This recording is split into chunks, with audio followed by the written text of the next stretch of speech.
Hello everyone, welcome back to my channel स्त्री ट्रे। आज मेरे दिन की शुरुआत हुई थी सुबह के 4:30 बजे और सुबह उठने के बाद मैं आ गई हूँ किचन में।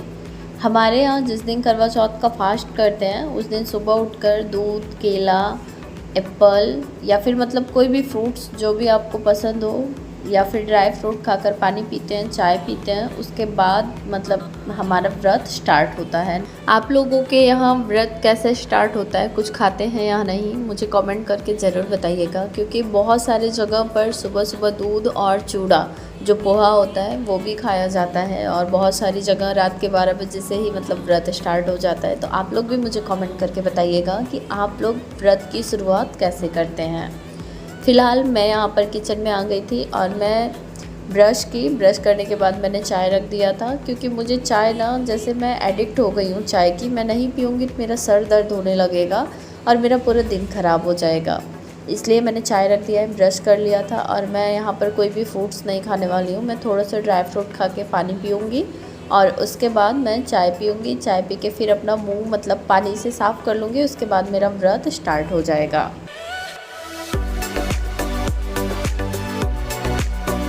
कुछ लोग मुझसे पूछ रहे थे कि मैं भी उपवास करती हूँ या फिर नहीं। तो हाँ, मैं व्रत रखती हूँ। इस बार मेरा तीसरा करवा चौथ है।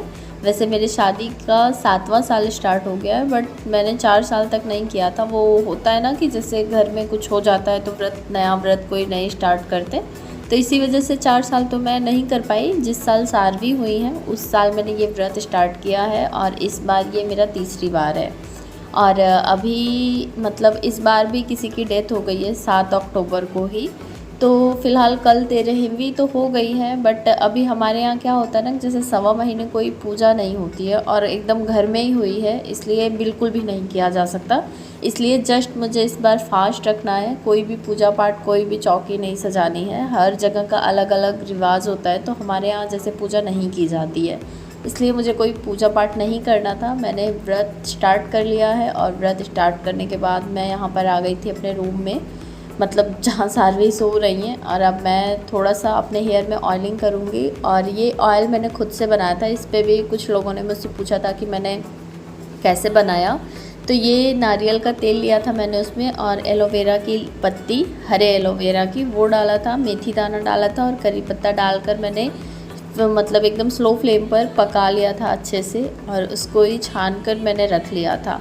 इस टाइम मेरे बाल इतने ज़्यादा टूट रहे हैं, इतने ज़्यादा टूट रहे हैं ना कि मैं क्या ही बताऊँ, एकदम से कम हो गए हैं। और मैं सही बताऊँ तो मैं मतलब इस टाइम अपने ऊपर बिल्कुल भी ध्यान ही नहीं रखती हूँ। मुझे लगता है पिछले 2-3 सालों से ये चीज़ें हो रही हैं कि मतलब ना कोई स्किन केयर रूटीन है मेरा, ना हेयर केयर है। फ़िलहाल मुझे ऐसा लगता है कि मतलब जब चीज़ें जैसा हम चाहते हैं उस अकॉर्डिंग सब हो जाएगी तो सब अपने आप अच्छा हो जाता है। बट कहीं ना कहीं थोड़ा बहुत अपनी केयर भी करना ज़रूरी होता है। तो फ़िलहाल अब मैं थोड़ा सा अपने आप को लेकर अलर्ट हो गई हूँ, क्योंकि मुझे ऐसा लग रहा है ना कि बहुत सारे चेंजेस आ जा रहे हैं मेरे अंदर। तो अभी फ़िलहाल मैंने ऑयलिंग कर लिया था और मैं यहाँ पर बैठ गई थी पढ़ने के लिए।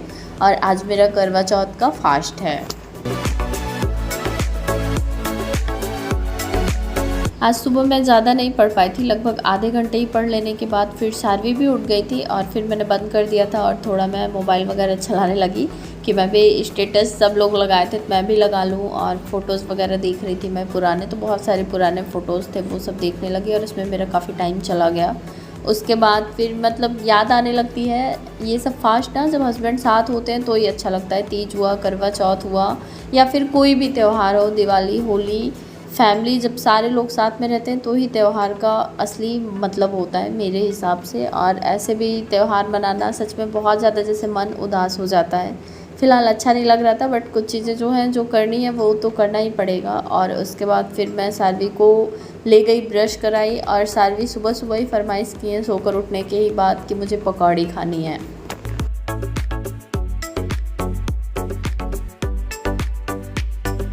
मैंने सोचा था कि मेरा फास्ट रहेगा, मैं यहाँ दाल चावल बना दूँगी या फिर दही चावल भी खा लेती, बट कोल्ड हुआ है तो दही चावल या माठा चावल खिलाएंगे नहीं। और खिचड़ी बना दूँगी, संडे था तो खिचड़ी भी नहीं बन सकता। तो यहाँ पर फ़िलहाल मैंने इनके लिए पकौड़ी बना दी थी और साथ ही फिर मैंने इनके लिए तुरंत सब्ज़ी रोटी भी बनाकर रख दिया था। सानवी को ब्रेकफास्ट करा लेने के बाद फिर मैं अपना झाड़ू वगैरह जो भी क्लीनिंग का काम था ये सब करना स्टार्ट कर दी। और बीच में फिर मेरे हस्बैंड की कॉल भी आ गई थी, उनसे भी मैंने बात किया। पिछली बार मतलब 2023 में तीज पर भी हस्बैंड साथ थे और करवा चौथ पर भी साथ थे, और वही टाइम था जब मैंने ब्लॉगिंग स्टार्ट किया था। और शायद 31 अक्टूबर को पिछली बार करवा चौथ पड़ा था, तो मैंने भी बहुत अच्छे से पूजा पाठ किया था। बट इस बार एकदम जैसे खाली खाली लग रहा है। और सही बताऊँ ना, मेरे 2 बार रोना आया है। आज मेरा बिल्कुल भी जैसे मन ही नहीं लग रहा था। अपने जो भी बचे हुए काम थे वो सब कंप्लीट कर लेने के बाद कपड़े वगैरह वॉश करने थे, वो सब भी मैंने वॉश कर दिया था। और फिर मैं नहा ली थी। और नया कुछ यूज नहीं करना था, मतलब ना पहनने के लिए ही ना लगाने के लिए ही, तो मैंने ऐसे ही एक ड्रेस डाल लिया था। और उसके बाद फिर मैं थोड़ा सा मतलब रेडी हो गई थी। रेडी क्या हो गई थी, मैं तो नॉर्मल मतलब सिंपल ही रहती हूँ, तो जो भी मुझे समझ में आया मैंने कर लिया। और उसके बाद फिर मैं यहाँ पर सारवी को खाना भी खिला दी। सारवी भी नहा ही ली थी, उसके बाद बैठ गई थी पढ़ने के लिए। कल मैंने आप लोगों के साथ शेयर किया था कि देखती हूँ सारवी को स्कूल डालने के लिए। तो अभी जहाँ मुझे एडमिशन करवाना है, मेरे पास में मतलब 2 ही स्कूल हैं प्री के। एक है तो गली में बहुत ज़्यादा अंदर है, और वहाँ जाना मुझे मतलब दोपहर में जाते टाइम तो चलो सुबह छोड़ आएंगे किसी तरह, बट दोपहर में जब लाना होगा ना तो वहाँ जाना मुझे बहुत ही अजीब लग रहा था। तो अभी जो सामने स्कूल है मैं सोच रही हूँ उसमें ही डाल दूँ। और वहाँ पर बता रहे हैं कि कुछ रूल्स होता है, या तो फिर अप्रैल में लेंगे एडमिशन, या फिर मतलब बोले तो एक बात करके बताएंगे मंडे को। तो मैं फिर से पता करूँगी, अगर एडमिशन ले लेंगे ना तो मैं सच में डाल दूँगी। मैं बहुत ज़्यादा परेशान हो जा रही हूँ इस टाइम। और अगर ये ऐसे और 6 महीने रहती हैं मेरे साथ ना, तो सच में ये और ज़्यादा शरारत करने लग जाएंगे। इससे बेटर होगा कि स्कूल ही जाएँ, क्योंकि आप लोगों ने भी कमेंट किया था कि जाएंगी तो कुछ ना कुछ सीखेंगी ही। तो सच बात है, जाएंगी तो सीखेंगी, इनका भी थोड़ा सा एनवायरनमेंट चेंज होगा, और बाहर निकलेंगी तो इनके लिए भी थोड़ा सा अच्छा ही रहेगा। एक्चुअली क्या होता है ना, बच्चे फैमिली में ही बड़े हों तो ज़्यादा बेटर है। वैसे मेरे यहाँ जैसे मैं यहाँ हूँ ऐसे सेम ही चीज़ें घर पर भी होती थी, कुछ बहुत ज़्यादा चेंजेस नहीं होता था, क्योंकि यहाँ भी मैं जैसे अकेले ही रह रही हूँ। घर पर भी मोस्ट ऑफ़ द टाइम मैं अकेले ही रहती थी। कभी कभार होता था किसी का आना जाना हो गया, और मम्मी भी हैं तो जैसे अब थोड़ा टाइम देने लगी आती हैं तो, नहीं तो जब मैं घर पर रहती थी तो उतना ज़्यादा मम्मी भी टाइम नहीं देती थी। तो ये मतलब बाहर ही खेलती थी जैसे कोमल हैं और लोगों के साथ। इसलिए मैं बता रही हूँ, कुछ लोग कमेंट करेंगे कि मतलब घर पर ही रहना था, तो घर पर मैं बहुत कुछ सिखा नहीं सकती थी। यहाँ पर है तो इनका बहुत कुछ चेंज हो गया है, जैसे लैंग्वेज है, उठना बैठना, रहना, खाना पीना, हर तरीके का मतलब हर चीज़ का एकदम तरीका चेंज है। और घर पर रहकर शायद मैं इतना नहीं सिखा पाती, और वहाँ पर मैं खुद घर में रहती तो मैं इनको बाहर से पकड़ भी नहीं सकती थी, और ये शायद घर में आती भी ना, जिस तरह की इनकी हरकतें हैं। हरकतें बोले तो जैसे मतलब अब छोटी हैं, अभी इतनी समझ है नहीं इनको भी लगता है कि मतलब बाहर निकलें, खेलें, हर चीज़ के लिए अब जिद करना। और मुझे लगता है सबसे ज़्यादा कि अकेले होने की वजह से, और मैं भी मतलब कितना खेलूँगी इनके साथ। वैसे मैं टाइम देती हूँ, ऐसा नहीं है कि मैं टाइम नहीं देती हूँ, मैं खेलती भी हूँ। खिलाने में भी मतलब इनको 1 घंटे लग जाता है, उसमें भी टाइम मतलब जाता है। ब्रश कराना या फिर कोई भी चीज़ इनको कराना है तो उसमें आधे घंटे से कम का टाइम तो नहीं लगता। तो मैं मतलब अपना पढ़ाई भी मुझे करना रहता है, तो उसका भी मैं किसी न किसी तरीके से टाइम निकालती हूँ इनको बिजी करके। देखते हैं, अगर कोई नियम कानून नहीं बताएगा स्कूल तो फिर मैं मंडे को एडमिशन करवा ही दूँगी, और रेगुलर मतलब कोशिश करूँगी कि जाएँ। कुछ दिन प्रॉब्लम होगी, और आप लोगों ने भी ये चीज़ें बोली थी कि 2-4-10 दिन प्रॉब्लम हो सकती है, उसके बाद फिर सीखेंगी ही। और मुझे भी पता है कि मतलब स्कूल जाएंगे तो कुछ ना कुछ सीखेंगी ही, यहाँ से तो मतलब बेटर ही रहेगा।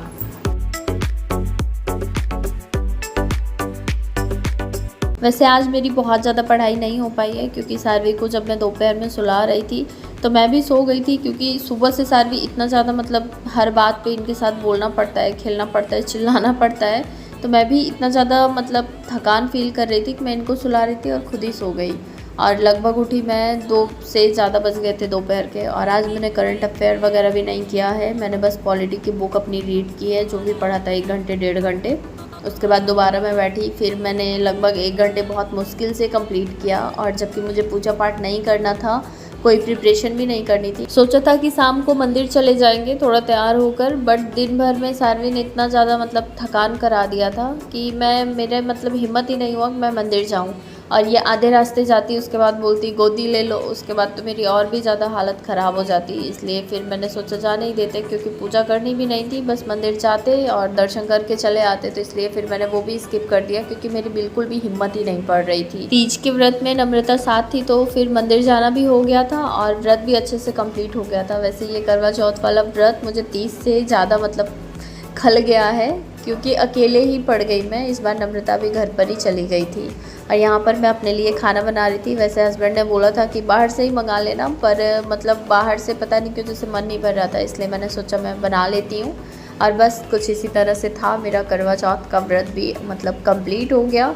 और आप लोगों का कैसा था करवा चौथ का दिन? आप लोगों ने क्या क्या किया, क्या बनाया खाया, किस तरह से पूजा की, कमेंट करके ज़रूर बताइएगा। उम्मीद करती हूँ ये ब्लॉग आप सभी को पसंद आएगा। तो आज के लिए बस इतना ही, कल फिर मिलती हूँ। Bye bye.